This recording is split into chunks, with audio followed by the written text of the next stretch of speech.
Welcome to the Dead House. The Benson family takes a road trip to their new house that they inherited from a distant and unknown relative. Upon arrival at the neighborhood of Dark Falls, the family's dog Petey can instantly sense that something isn't quite right with the place. While they're checking out their yard for the first time, the daughter Amanda and her mother see a sinister pair of eyes peeking at them through the second-story window of their new house. Amanda goes inside and gets a crazy jump scare, but she realizes it was just the real estate agent, who seems nice but also strange and off-putting. On her first night in the house, Amanda very clearly sees a boy walking around the hallway and then mysteriously disappearing. In an effort to go and meet some of the locals, Amanda, her brother Josh, and their dog Petey go out to town, but they end up getting lost and stumbling upon a graveyard, where they see a huge group of strange-looking citizens gathered together. Upon closer examination, they realize that the citizens of this town are actually zombies, or as it's referred to in the book, the living undead. Whatever you want to call them, they eventually realize that Amanda, Josh, and Petey were watching them. After finding this out, they explain the reality of the situation to the kids. The citizens of Dark Falls are all zombies and have to eat human flesh once a year to stay alive. Amanda and Josh just barely manage to get away and rush back to their house to warn their parents and escape. Once they get back to their home, Amanda and Josh tell their parents about the situation, and while they didn't believe them at first, zombies start pouring into the house and surrounding the family, and then the parents realized what's really going on here. But the family miraculously figures out that all of the zombies have one huge weakness: direct sunlight. They quickly open up all of the boarded windows and burn the zombies to death,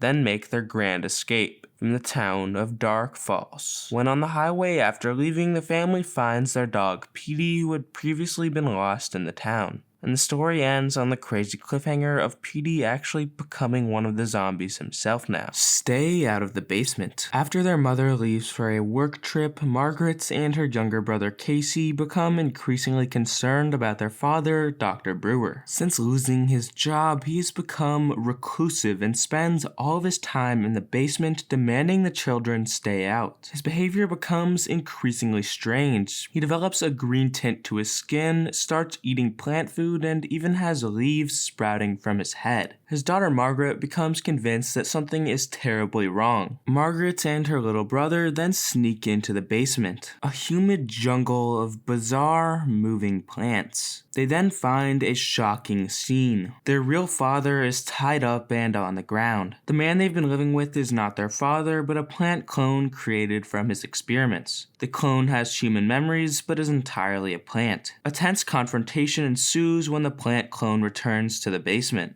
The clone insists he is the real Dr. Brewer, creating a classic which one is the real dad scenario. Margaret, using her wits, figures out the imposter. She aims a plant killer at the clone, who becomes increasingly scared and eventually dies when the plant killer is shot at him, thus saving their dad and taking away the clone for good. The story concludes with a final twist though. One of the plants from the basement has been moved to the front yard, and it calls out to Margaret for help, implying that the horror isn't over just yet. Monster blood. Evan Ross is staying with his weird great-aunt Catherine, while his parents look for a new house. Bored and lonely, Evan befriends a girl named Andy, and together they visit a spooky old toy store. While there, Evan buys a mysterious can of green slimy goo labeled Monster Blood from a creepy shopkeeper who tries to warn him against it. Back at Aunt Catherine's house, Evan and Andy discover that the Monster Blood has a strange rubbery texture and seems to have a life of its own.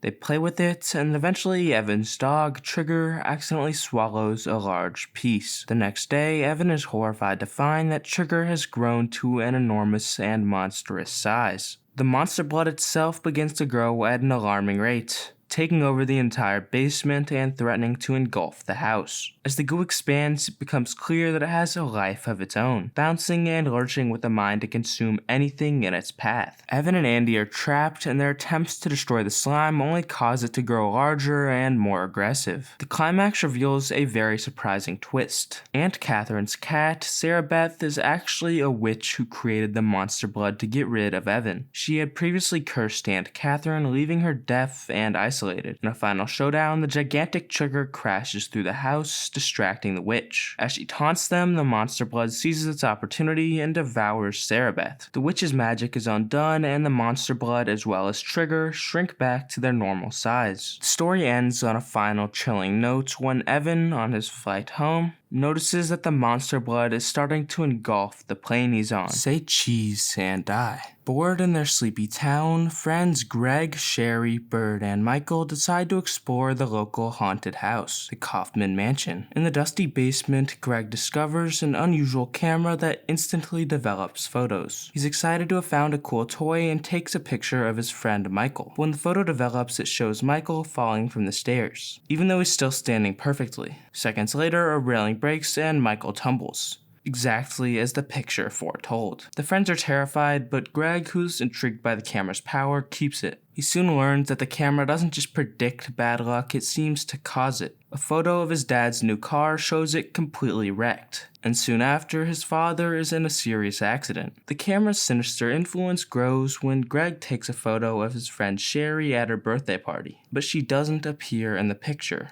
Moments later, Sherry vanishes without a trace, leaving Greg consumed with guilt. Haunted by the camera's power, Greg becomes the target of a mysterious man named Spidey, who has been stalking the friends at the Kaufman house. Greg and a miraculously returned Sherry discover that Spidey is actually the creator of the camera, Dr. Fredericks, and that his rival, Dr. Brewer, cursed it to bring misfortune to anyone who used it. In a final struggle, Sherry takes a photo of Spidey, who instantly collapses and dies, a victim of the camera's curse. Believing they have broken the curse, Greg and Sherry leave the camera behind in the now demolished Kaufman house. However, the story ends with a chilling twist.